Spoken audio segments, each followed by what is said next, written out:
The crystalline observation deck aboard the Galactic Council's flagship sparkled with the light of Earth's sun, casting prismatic patterns across the assembled delegates' faces. Supreme Observer Thexus, a towering figure with iridescent scales, gazed down at the blue planet below, all six of their eyes narrowed in concentration. The room hummed with nervous energy as junior analysts scurried about, delivering reports on their latest findings about humanity's progress.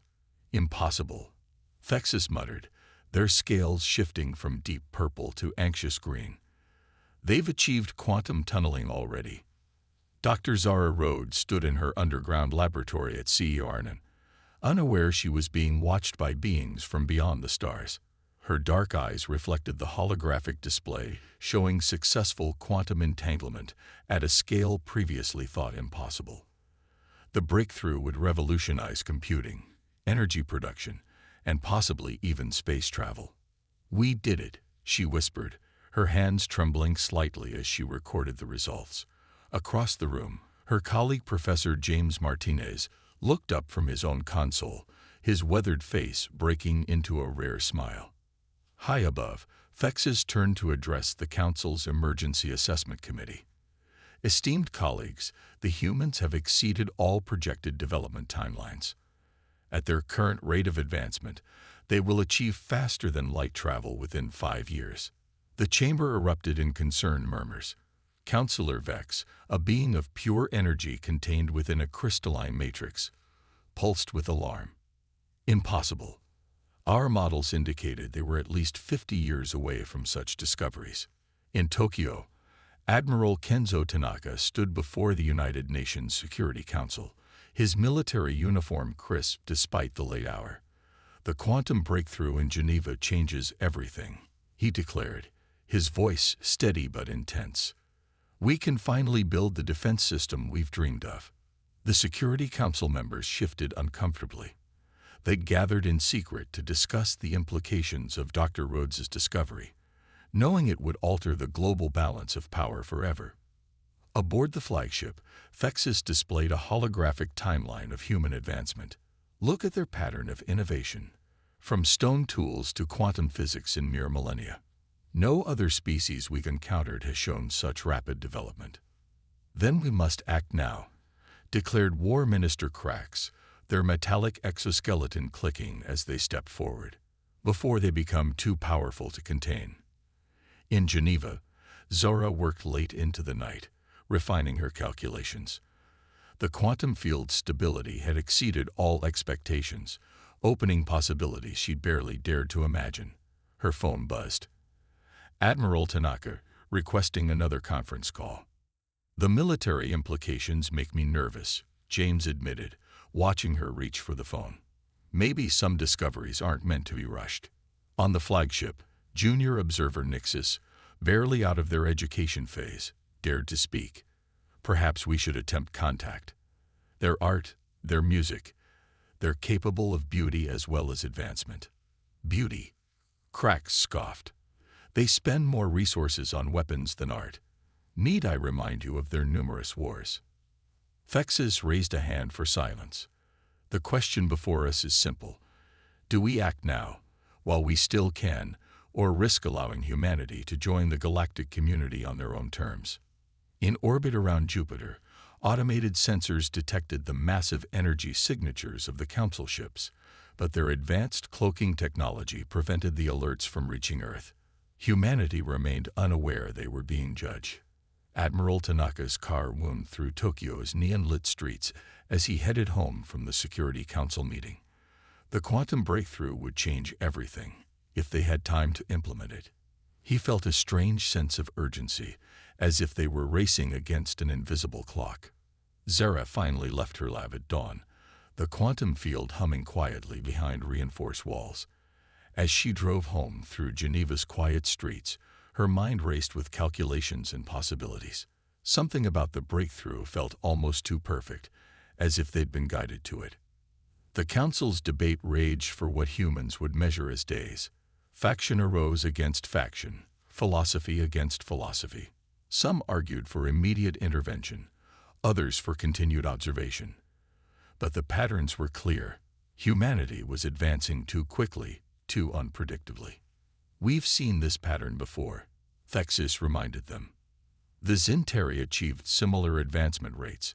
Now their system is a black hole." "The humans are different," Nixis insisted.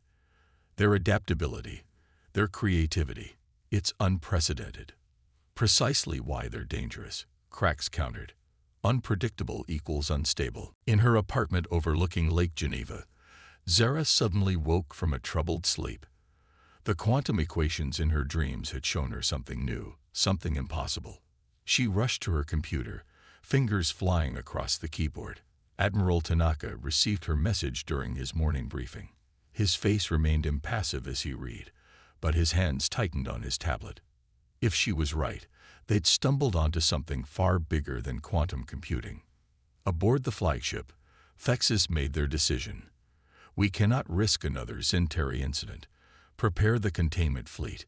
We will guide humanity's development directly." "And if they resist?" Nixis asked quietly. Thexis's scales darkened to deep crimson. "Then we will do what we must to preserve galactic stability." As dawn broke over Geneva, Zara stared at her calculations with growing wonder and fear. She discovered something in the quantum field, a pattern that suggested consciousness itself might be quantumly entangled across space and time. But more importantly, she'd found evidence that someone, or something, had been watching their experiments. The Council ships began their silent approach toward Earth, cloaking fields at maximum power. Below, humanity continued its rapid march toward advancement, unaware that their next great leap would be interrupted by those who feared their potential. The stage was set for a confrontation that would shake the foundations of galactic society and force both humans and aliens to question everything they thought they knew about their place in the cosmos. The attack came at dawn. Zara Rhodes was analyzing her quantum field data when every electronic device in Geneva simultaneously went dark. In Tokyo, Admiral Tanaka watched in stunned silence as his military command screens flickered and died. Across the globe, humanity's technological infrastructure collapsed in seconds. Then they appeared, massive ships materializing through the cloud cover, their hulls shimmering with impossible geometries. The Galactic Council's containment fleet had arrived. Supreme Commander Thexis's voice boomed across every remaining communication device on Earth, translated into all human languages simultaneously. "People of Earth, you are now under the protection of the Galactic Council. Resist, and you will be subdued. Comply, and you will be guided toward appropriate development." In Geneva, Zara stared through her laboratory windows at the enormous vessel hovering over Sea Yarn. Her quantum field experiments continued running on their isolated power system, the only technology still functioning in the facility. "They're afraid of us," she whispered, understanding flooding her mind. "They're actually afraid." Admiral Tanaka stood in the ruins of Tokyo's military command center, watching his useless screens. Around him, officers scrambled to establish any form of communication. A young lieutenant burst in, breathless. "Sir, we've got shortwave radios still working. It's too primitive for them to bother blocking." Tanaka allowed himself a grim smile. Sometimes, the old ways were the best ways. The Council's ground forces deployed with surgical precision, crystalline warriors and robotic enforcers materializing in every major city. Their mission was containment, not destruction, but humanity didn't make it easy for them. In London, a group of university physics students discovered their quantum mechanics project could disrupt the aliens' energy shields. In Mumbai, software engineers found ways to hack the invaders' communication frequencies using repurposed satellite dishes. Small victories, but they proved humanity wouldn't go quietly. Aboard the flagship, Junior Observer Nixis watched the resistance with growing concern. "Supreme Observer, they're adapting to our technology faster than predicted." "The containment protocols. Increase suppression levels," Thexis commanded, their scales pulsing with irritation. They cannot be allowed to maintain any technological advantage. But humanity's advantage wasn't purely technological. In the Alps, veteran mountain guides led resistance fighters through passes the alien sensors couldn't penetrate. In the Amazon, indigenous tribes shared centuries-old survival techniques that confounded the invaders' tactical algorithms. Zara worked frantically in her partially powered lab, the quantum field yielding new secrets as she pushed it to its limits. The pattern in their suppression field, she explained to her colleagues over a jury-rigged radio network. It's similar to our quantum entanglement experiments, but they're using it wrong. They don't understand what they're dealing with.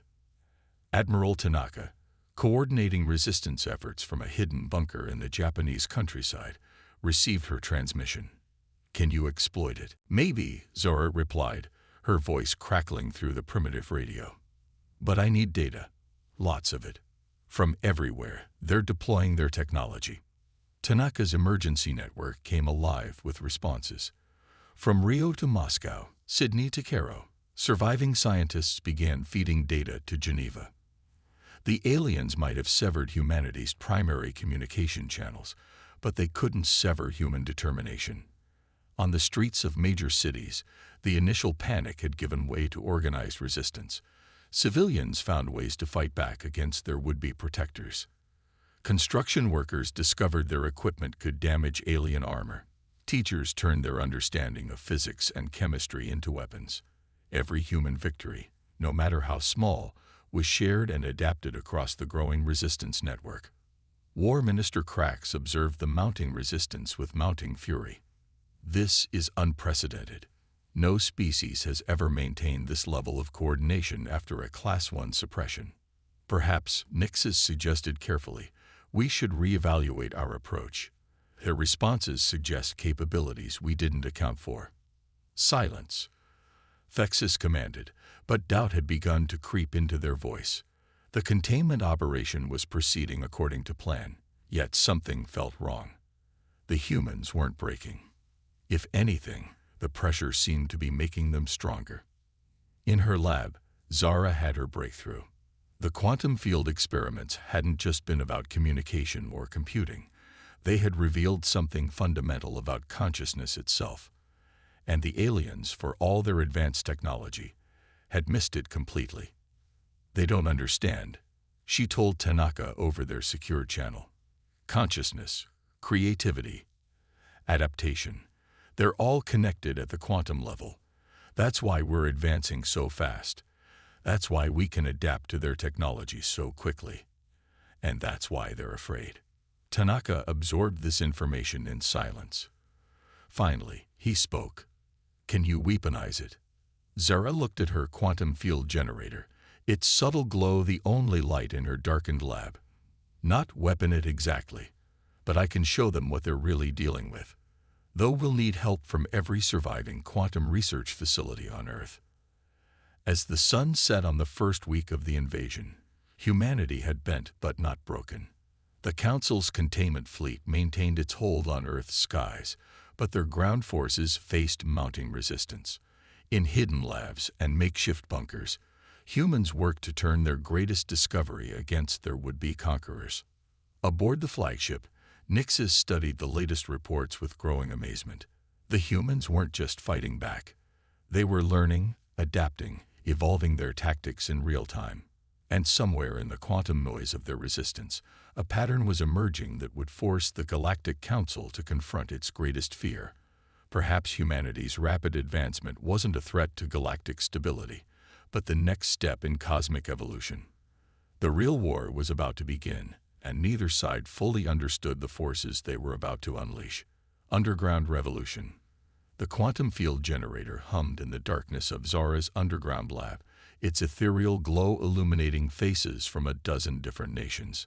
3 weeks into the invasion, humanity's brightest minds had gathered in secret beneath the Alps, drawn by a discovery that could change everything. The aliens' technology is based on rigid quantum manipulation, Zara explained, her hands moving through the holographic display.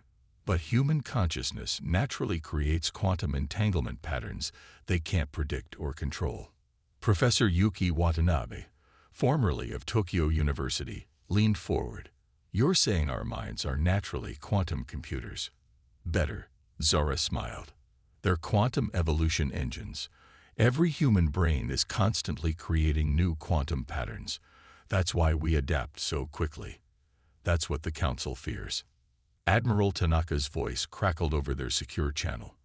And that's why their suppression technology isn't working as well as they expected. Our minds are naturally fighting back. Above ground, the resistance had evolved beyond mere survival. In Africa, tribal hunters used their tracking skills to ambush alien patrols. European hackers found ways to turn the invaders' own drones against them. South American guerrilla fighters adapted centuries-old tactics to modern warfare. Aboard the flagship, Nixes presented their findings to an increasingly concerned council. The humans aren't just resisting, they're evolving. Our suppression fields actually appear to be accelerating their adaptation. War Minister Krax slammed a metallic appendage down. Impossible. No species can evolve that quickly. Unless, Thexis mused, their scales shifting to a troubled violet. They were already evolving all along, and we just showed them how. Turning point. The Quantum Consciousness Network, as Zara's team called it, went live on a stormy night 2 months into the invasion. Using modified versions of her original quantum field generators, they created a web of human consciousness that spanned the globe. The effect was immediate and stunning. Resistance fighters found themselves instinctively knowing where alien patrols would be. Scientists made breakthrough after breakthrough in understanding and counteracting alien technology. Human consciousness, already naturally quantum entangled, became a unified force. In orbit, the Council's ships began experiencing unprecedented system failures. Their quantum-based technology, designed to suppress and control, found itself overwhelmed by the chaotic creativity of billions of connected human minds. This is beyond containment, Nixes argued before the Council. The humans aren't just surviving our intervention. They're transcending it. Thexis watched as another suppression field collapsed under the weight of human consciousness. Perhaps, they admitted, we have made a terrible mistake. On Earth, the Resistance launched its counteroffensive. Guided by the Quantum Consciousness Network, humans began systematically dismantling the invasion force. Alien technology, once seemingly invincible, proved vulnerable to the unified creativity of human thought. Paradigm shift. The final battle wasn't fought with weapons but with understanding. As the Quantum Consciousness Network grew stronger, it began to reach beyond Earth, touching the minds of the Council members themselves. Zara, standing in her lab now filled with both human and alien technology, watched as the barriers between species began to fall. We're not just showing them our technology, she told Admiral Tanaka. We're showing them our humanity. Through the network, the Council experienced human creativity, emotion, and adaptability firsthand. They felt the joy of discovery, the power of innovation, and the strength of unity in diversity. Thexis, their scales now shimmering with colors never before seen, addressed the Council one final time. We sought to contain what we didn't understand. Instead, we have discovered what may be the next step in galactic evolution. The war ended not with surrender but with transformation. The Galactic Council, faced with irrefutable evidence of humanity's unique role in the cosmos, underwent its own revolution. Old hierarchies fell as new understandings emerged. Humanity's first official act as a galactic civilization wasn't to demand reparations or seek revenge. Instead, led by voices like Zara's and Tanaka's, they offered to share their gift, teaching other species how to unlock their own quantum consciousness potential. Nixis, standing beside Zara on the observation deck of the former invasion flagship, watched Earth rotate below. We came to suppress your evolution, they admitted. Instead, you showed us how to begin our own. The Quantum Consciousness Network continued to grow, spanning not just Earth but reaching out to the stars. Humanity had faced its greatest challenge and emerged not just victorious, but transformed. They had proven that true strength lies not in suppressing change, but in embracing it. As ships from 100 worlds arrived to learn from Earth's quantum consciousness revolution, Zara looked up at the star-filled sky and smiled. The invasion that was meant to contain humanity had instead unleashed their greatest potential, forever changing the course of galactic history. In the end, it wasn't humanity's weapons or technology that had saved them. It was their fundamental nature, the ability to adapt, to create, to evolve, and most importantly, to share those gifts with others. The galaxy would never be the same, and that was exactly as it should be.